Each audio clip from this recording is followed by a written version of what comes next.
Yes ముందుగా సతీష్ మాదిగ గారు మీతో స్టార్ట్ చేద్దాం. ఏంటి అటు కాస్త మాదిగలు ఎందుకో అసంతృప్తిలో ఉన్నట్లు తెలుస్తుంది. సీక్రెట్ ఎమ్మెల్యేల మీటింగ్ పెట్టారంటూ కూడా సమాచారం అందుతుంది. ఏంటి దీనిపైన ఏం చెప్తారు? ఎందుకు కాంగ్రెస్ కి దాదాపుగా 9% బలం ఉన్న మాదిగల ఓట్ షేర్ అంత బలం ఉంది, అయినప్పటికీ ఒకటే మంత్రి పదవి ఉంది, ఇంకా ఈసారి అయినా మంత్రివర్గంలో ఛాన్స్ ఇవ్వాలంటూ కూడా కొంతమంది కోరుకుంటున్నట్లు తెలుస్తుంది. ఏం చేస్తారు దీనిపై? ఈ విషయంలో సమన్యాయం ఏ రకంగా చేయబోతుంది కాంగ్రెస్? ఇప్పుడు ఈ తెలుగు వీక్షిస్తున్న ప్రజలందరికీ కూడా కాంగ్రెస్ పార్టీ తరఫు నుంచి నమస్కారం. ఇప్పుడు ప్రస్తుతము మంత్రివర్గంలో 12 మంది ఉన్నారండి. ఈ 12 మందిలో రెడ్డి సామాజిక వర్గానికి సంబంధించుకొని 4 ఉంటారు.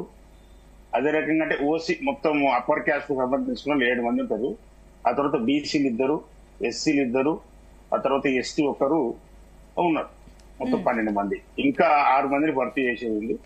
ఇందులో చాలా మంది పోటీ పడుతున్నారు. దాంట్లో మాదిగ జనాభా అనేది తెలంగాణ రాష్ట్రంలో ప్రప్రథమం. మాదిగల జనాభా అన్ని కులాల కన్నా సింగిల్ క్యాస్ట్ గా చాలా అత్యధిక జనాభా కలిగిన క్యాస్ట్ మాదిగలు. అయితే ఖచ్చితంగా మాదిగలకు మంత్రి పదవులు ఇవ్వాలని చెప్పేసి అనేది మాదిగలుగా మేమందరం కోరుకుంటాం. అయితే ప్రభుత్వము ఆ యొక్క ఈక్వేషన్స్ అదే రకంగా వీటన్నిటిని కూడా పరిగణలోకి తీసుకుని నిర్ణయం తీసుకుంటుంది. ఇప్పటికీ దళిత వర్గానికి సంబంధించుకున్న మాల సామాజిక వర్గం బట్టి విక్రమార్క గారు, అదే రకంగా మాదిగ సామాజిక వర్గంగా ఉన్న దామోదర రాజనరసింహ గారు కూడా ఉన్నారు.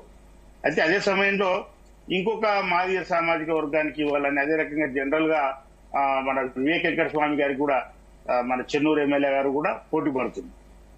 ఏది ఏమైనా కులాల వారిగా చూడకుండా వ్యక్తి యొక్క సామర్థ్యాలను పని విధానాన్ని అన్నింటినీ దృష్టిలో పెట్టుకుని ఖచ్చితంగా మాదిగలకు కూడా ఖచ్చితంగా ఈ మంత్రివర్గంలో స్థానం కల్పించాలని చెప్పేసి మొన్ననే ఈ అసలు 30 సంవత్సరాల సుదీర్ఘమైన పోరాటంలో సుప్రీంకోర్టు జడ్జిమెంట్ తర్వాత ఈ దేశంలోనే ప్రప్రథమంగా ఎస్సీ వర్గీకరణ చేస్తానని బల్లగుద్ది చెప్పి ఎస్సీ వర్గీకరణ చేసి మాదిగలకు సామాజికంగా 9% వాటాను అందించిన ప్రభుత్వం. అంటే మా జనాభా నిష్పత్తి ప్రకారం మా వాటాను మాకు ఇచ్చిన చరిత్ర కాంగ్రెస్ ప్రభుత్వానికి ఉన్నది.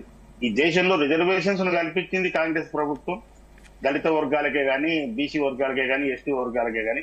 కనుక మళ్ళీ దాన్ని విభజన చేస్తూ మళ్ళీ కులాల వారికి సామాజికంగా మైక్రో లెవెల్లో కూడా రిజర్వేషన్స్ అన్ని కులాలకు అందాలని చెప్పేసి ఆలోచనతోన బీసీ వర్గీకరణ చేసినది. ఇప్పుడు ఎస్సీ వర్గీకరణ కూడా చేసింది. రాజ్యాంగం రచింపజేయడానికి దళిత వర్గానికి సంబంధించిన అంబేద్కర్ గారికి అవకాశం ఇవ్వడం, అదే రకంగా దళిత వర్గాలను బడుగు బలైన వర్గాలను ముందుకు తీసుకురావడంలో కాంగ్రెస్ ప్రభుత్వం సముచితమైన స్థానం అన్ని వర్గాలకు కూడా కల్పిస్తూ ముందుకు తీసుకుపోతుంది. ప్రస్తుతం రేవంత్ రెడ్డి గారి సారథ్యంలో ఉన్న ఈ తెలంగాణ రాష్ట్ర ప్రభుత్వం ముఖ్యమంత్రిగా ఆయన బ్రహ్మాండమైన కార్యక్రమాలు నిర్వహిస్తున్న సమయంలో ఆయన చాలా శాఖలను కూడా యువకుడు గనక అన్ని శాఖలను సమర్థవంతంగా ఆయన నిర్వహిస్తున్నాడు. మరియు ఇప్పుడు కేటాయించిన శాఖలలో కూడా అందరు మంత్రులు కూడా శక్తి సామర్థ్యాలను పెట్టుకుని కష్టపడి పనిచేస్తూ ఆ శాఖలకు కూడా న్యాయం చేస్తున్న పరిస్థితులు ఉన్నాయి. కనుక ఇంకా 5 మందికి ఇస్తామని చెప్పేసి అంటుండ్రు. 6 మంది ఉన్న 6 మందికి ఇవ్వాలి. 6 మందికి ఇస్తే మొత్తం 18 ఫుల్ఫిల్ అవుతాయి. దాంట్లో ఖచ్చితంగా మాదిగ సామాజిక వర్గానికి అవకాశం ఇవ్వాలని చెప్పేసి ఒక కులంగా మేము అత్యధిక జనాభా కలిగిన వ్యక్తులుగా మొన్ననే రిజర్వేషన్స్ సాధించుకున్న వ్యక్తులుగా మాకు 9% ఉంది కనుక దాంట్లో భాగంగా మాకు ఒక అవకాశం కల్పించాలని చెప్పేసి అని కూడా మేము ప్రభుత్వాన్ని అడుగుతున్నాం. ముఖ్యమంత్రి గారిని కూడా కలవడం జరిగింది, మరియు ఇన్ఛార్జి గారిని కూడా కలవడం జరిగింది. ముఖ్యమంత్రి గారు హామీ ఇచ్చిండ్రు, ఖచ్చితంగా నేను మల్లికార్జున ఖర్గే గారికి, రాహుల్ గాంధీ గారికి, సోనియా గాంధీ గారికి వీటిని వివరిస్తాను, ఖచ్చితంగా మీకు న్యాయం చేయడం కోసం నేను ప్రయత్నం చేస్తానని చెప్పేసి అని ముఖ్యమంత్రి గారు కూడా మాకు చెప్పడం జరిగిందండి. ఖచ్చితంగా మేము వస్తుందని చెప్పేసి అని భావిస్తున్నాం. రైట్ అండి సతీష్ గారు, మళ్ళీ వస్తాను. దత్తాత్రేయ గారు, గుడ్ మార్నింగ్ అండి.